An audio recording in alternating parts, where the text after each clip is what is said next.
Сіздің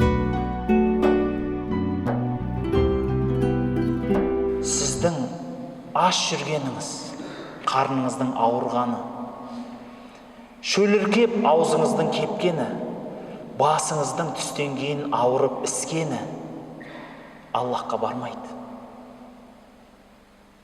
Алла мұңсыз. Сіздің нәпсіңізді тыйып,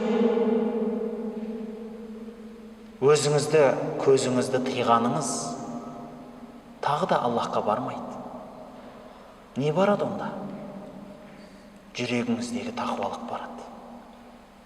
Жүрегіңіздегі тақуалық барады. Сіз ол амалдарды жүрегіңізбен жасамай, ондай болса, сыртыңызбен жасасаңыз, онда ол ораза бос, ораза болды дегім келеді, бауырлар. Оған дәлелін пайғамбарымыз саллаллаху алейхи ва саллям айтады.